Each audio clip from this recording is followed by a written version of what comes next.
deixe seu like, se inscreva no canal e ative o sininho de notificação. Bom vídeo!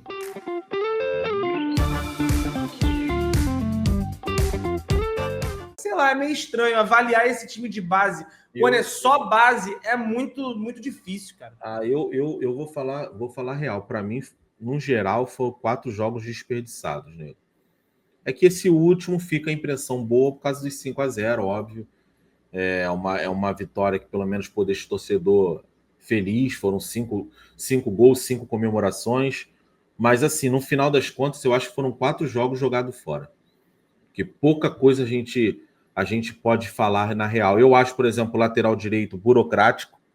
É o que eu tô falando assim, na base pode até ser diferente, mas achei ele burocrático. O Zé Wellington, acho que o primeiro jogo ele foi um água de salsicha no meio de tanta gente ruim, mas depois também não vi nada de especial. O Cleiton concordo, mas realmente os 3 jogos que ele jogou do Carioca foram muito abaixo. O Pablo não existe, velho. O Pablo não existe. Eu até estava apostando muito no Pablo, né? Eu falei, não, cara, de repente se puder uma pré-temporada para ele, não dá, não tem condições. Os 2 volantes me lembrou muito uma época que eu estava assistindo Eurocopa, eu não me lembro qual foi o ano, que a seleção portuguesa tinha Danilo e William Carvalho. Pô, 2 volantes que um jogava para frente, velho. Os caras não jogam para frente, um toca para o lado, toca para o outro. E ofensivamente, cara, o Thiaguinho, eu já falei isso aqui, eu acho que é o 4º carioca do Thiaguinho, nesse esquema de jogar sem time titular, eu acho que é o 4º. Eu sempre brinco aqui, o contrato do Thiaguinho é mais longo do que a Xuxa com o demônio, velho. É um contrato que o cara não sai nem a cacete. E na esquerda eu achei que o Guilherme realmente estava fora de posição. E o Carlinhos, cara, eu acho que é para vender. O Carlinhos é um cara que infelizmente não vingou. Mas eu vou deixar essa pergunta para o Castanha. Lohan, cara, era um jogador que era para sobrar nesse time. Era um jogador que talvez fosse para sobrar num campeonato carioca, onde os 4 times grandes jogam com times alternativos. Passa a ser uma decepção. E eu queria saber o que você acha dessa proposta do CSKA. Você venderia ou não? Cara, há pouco tempo agora, o Bigode, um intermediário, né, tentou costurar, um intermediário do Bertolucci, tentou costurar uma venda do Lohan. 20 milhões de euros mais 5 de metas. Tá? Uma informação lá com o Robinho e o Luiz em conjunto comigo lá. O que aconteceu? Isso foi antes, agora no finalzinho do ano, e tal, antes de começarem os jogos. O Boto não quis, falou que não, porque ele é uma promessa, que mais dinheiro não. Rechaçou, não quis nem ouvir, né, a questão. Intermediário, ele faz, né, ele tenta ligar clubes para poder fazer proposta, ele faz a proposta acontecer, né? Esse é o trabalho dele, então pega um jogador para indicar para algum clube e tal. Irmão, passado, se é esse, 3 jogos, antes desse jogo agora, o cara já estava vendo outro nome, no segundo jogo já não tinha mais nada, estavam vendo Marcos Palestra, acho que é esse o nome, Marcos Palestra do Atalanta, para poder levar para a Juventus, e o Lohan agora aí pode sair até por 8 milhões, até menos. Aí Flamengo querendo 10 milhões, mas por quê? Aí fica aquela pergunta, foi um erro de avaliação do Boto e nem querer escutar a proposta, porque ele entendia que é um talento que vale muito mais do que isso, e agora viu que não é isso tudo, ou que não está jogando, não está conseguindo desempenhar, e aí vai aceitar uma proposta menor? A gente só vai ter essa certeza depois que essa questão acontecer. Vendeu ou não vendeu?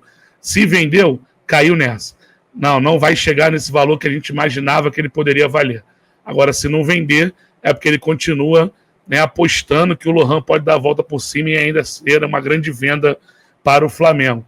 É muito difícil, o Bigode, né, saber porque é o pensamento, porque quem está lá acompanhando ele, por que ele não vinga? Por que ele não consegue jogar? Porra, esse moleque, cara, eu não sei. E aí tem muita gente dentro do Flamengo que defende a venda porque lembra do Lincoln, né? Mas tem muita gente que acha que ele pode ainda, né, desempenhar, evoluir e sair, lembrando que ele está com 19 anos. Eu acho que depende muito mais dele, Bigode. O próprio Lohan, tentar entender ali o que está acontecendo, por que ele não está jogando. Porque ele é diferente perto de outros jogadores ali Só que ele não consegue, cara, ele não consegue desempenhar. Então, é difícil tu manter um jogador desse, porque ele vai ter que descer pro sub-20, que o profissional não vai jogar. Ele tá disposto a descer pro sub-20? Se não, meu irmão, é melhor vender. Eu acho que também estão muito na esperança dessa ressurreição do Wesley, né? Vire um exemplo para alguns jovens, né? Vire exemplo para o Matheus Gonçalves, para o próprio Lohan e tal. Eu falo sempre isso aqui, alguém tem que chegar e procurar o Wesley, cara. Porque o talento que o Lohan tem na base, o Wesley não tinha. E o Wesley hoje é um jogador que a gente até pede na seleção, cara. Talvez na próxima convocação seria uma puta injustiça o Dorival não lembrar do Wesley, tá? E aí eu costumo falar, o Castanho, que eu acho que a maior reviravolta positiva da história, não, mas recente, vamos pegar aí desse Flamengo milionário, eu acho que a maior reviravolta de um jogador é o Wesley. A galera lembra muito do Arão também, né? Mas eu acho que é o Wesley, cara. Porque ele era, porque a gente pensava que ele era e tudo mais, a gente dizia que não era um jogador pronto, alguns diziam que era peladeiro, o cara deu uma volta por cima que chega a ser inexplicável, né? Cara, se você for analisar, Bigode, ele sempre foi bem visto como uma promessa. Ele no sub-20, ainda antes de chegar ao profissional, ele teve uma proposta do Barcelona. Empréstimo de 1 milhão de euros e passes fixados que em 15 milhões de euros naquela época. E o Flamengo negou. Aí o Sampaoli vem e puxa ele, bota ele titular. Começa a jogar, né, ali. Só que é um garoto de 19 anos naquele momento.